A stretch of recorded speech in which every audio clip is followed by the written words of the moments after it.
All right, in the next 10 minutes, I'm gonna tell you everything you really need to know about getting the physique you want. Spoiler, it's not much, and I'll keep it simple. Your body is made up of muscle, fat, and bone, period.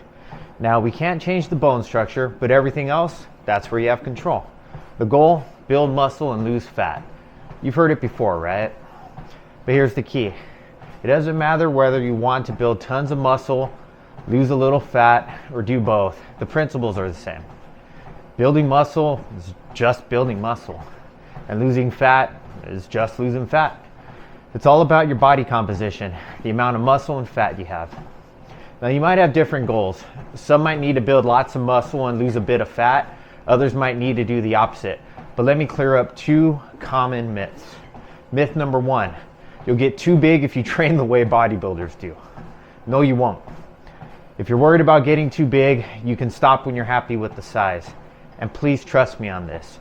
Nobody, and I mean nobody, especially over 40, ever got too big by accident. Not one person on the planet Earth, ever. And the same applies to fat loss. You lose fat by staying in a calorie deficit, and yes, that's how you lose the last stubborn bit too. If you want to get leaner, it's the same, calorie deficit. Myth number two, you have to do something special to lose the last bit of fat. Nope, you still need to be in a calorie deficit. The trick is that it takes longer and requires patience, but it's still just calorie deficit. Now let's talk about building muscle while losing fat, or a recomp. Can you do both at the same time? Sure, but it's not really the most efficient approach. Why? Because muscle gain requires calories and fat loss requires calorie deficit. Calories can't be present and absent at the same time. So while some people can get away with it, for most of us, it's better to focus on one goal at a time. Generally, people new to fitness, or those with a lot of fat to lose, or people coming back from a layoff of 6 months or more, can do a fair amount of recomp. Here's a simple strategy. Build muscle for a while, then cut fat, then build muscle again, rinse and repeat until you reach your goal. And if you're wondering which one to start with, it's simple. If you're carrying extra fat, start with fat loss. If you're skinny, start with building muscle. If you're somewhere between, pick one, because you'll be going back and forth between the two anyway. 90% of men over 40 start with losing fat. You're probably fat, dude. Once you start, you'll be on this cycle of bulking and cutting, oscillating between two extremes with fleeting moments of feeling good about your body. But that's part of the process. And here's the secret. Whether you're bulking or cutting, the lifting stays the same. There's no bulking program or cutting program. It's all just lifting weights. The difference is your calorie intake. So all right, let's talk about the gym. You can't train every muscle every workout, so you need a training split. This just means grouping muscles by their function, like push-pull legs or chest and shoulders on one day, back and biceps or something on the next. But let me give you some guidelines. Keep it simple. If you're unsure what split to choose, go with push-pull legs. It's basic but effective. I've been in the gym off and on for over 25 years, and it's the split I currently follow. And a couple of important points here. Don't do more than 10 sets per muscle group in one session, spread across 3 or 4 exercises. If you do, your return on investment starts to drop. Don't train the same muscle on consecutive days. Muscles need time to recover. 72 hours is a safe bet per muscle group. For each exercise, aim for 2 to 3 sets with 8 to 15 reps. This range works best for muscle growth. You can build muscle with reps outside of that range, but it's a lot more inconvenient or it beats up your joints. Compound exercises, think squats, bench presses, pull-ups, should be done with lower reps, and isolation exercises like bicep curls or leg extensions can be done with higher reps. But again, 8 to 15 reps works well across all exercises and muscle groups. Now, how many sets should you do? A solid workout could be around 20 sets. If you're new to the gym, do less, maybe 12 to 15 sets. If you're super moto and need to escape from life for a bit, you can go for 25 sets, but that's about the max for naturals, especially those of us in midlife. And listen up, if your sets aren't challenging, you won't grow. If they're too easy, you're not giving your muscles reason to adapt. The key is to push yourself, but not to the point of a complete exhaustion every time. You do not need to take every set to failure, psycho. The crux of it all is progressive overload. To build muscle, you need to consistently improve, and that means getting stronger. Whether that's by adding weight or increasing reps, The goal is to make each session slightly harder than the last. When you can complete all your sets for an exercise, it's time to increase the weight. That's how you make progress. Sounds simple, I know. Really is simple, it's just not always easy. Here's a pro tip. Keep your rest periods consistent. Otherwise, you won't know if you're getting stronger or you're just resting longer. Resting too long between sets or not enough will affect your ability to gauge your progress. I set my Amazfit to stopwatch and let it run during my workouts. Then I look down at the end of a set and start my next set a minute later. Easy peasy. Now let's talk about what you should be lifting. Prioritize free weights, barbells, dumbbells, and bodyweight exercises. These should be the core of your routine. Why? Because they're better at challenging your muscles through a full range of motion. Machines can be useful too, but they're secondary. And if you don't have access to a commercial gym, they're sort of out of the question. For example, machine lateral raises often give you a more consistent challenge than dumbbells because they don't have the weak spots at the bottom of the movement.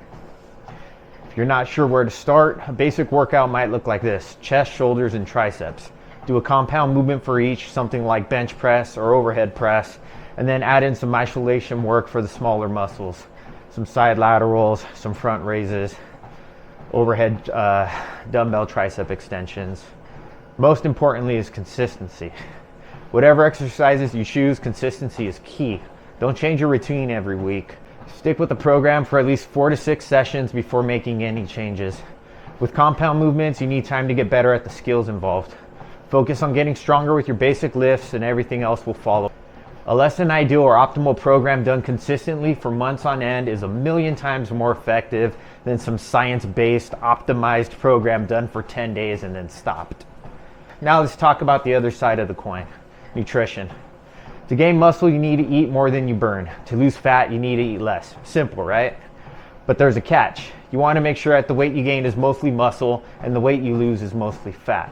The trick to doing this without looking like a balloon is to do it slowly. If you gain weight too quickly while bulking, most of it will be fat and you'll have to cut it off later. If you lose weight too fast while cutting, you'll sacrifice some muscle and nobody wants that.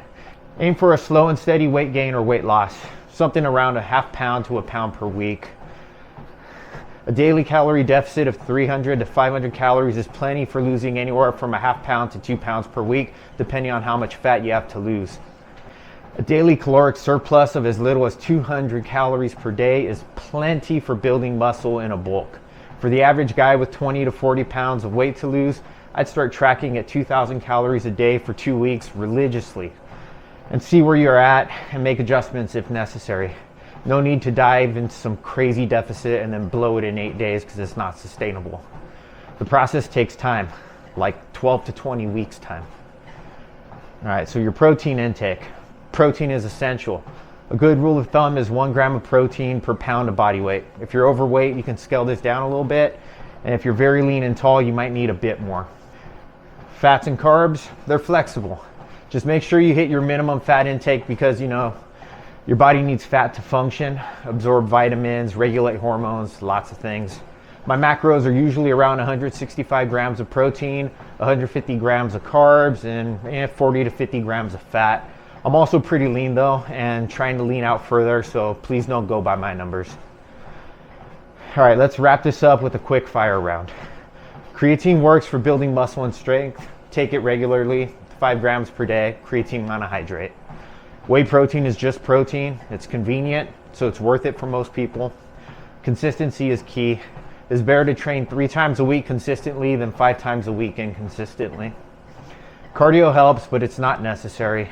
That said, get your 10,000 steps in. Seriously. Eat your vegetables.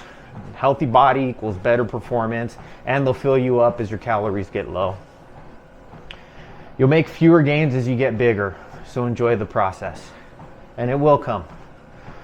Everyone's body responds differently to weight training, so don't get discouraged. And that's it. This video covers the basics, but remember, the key to changing your body composition is consistency.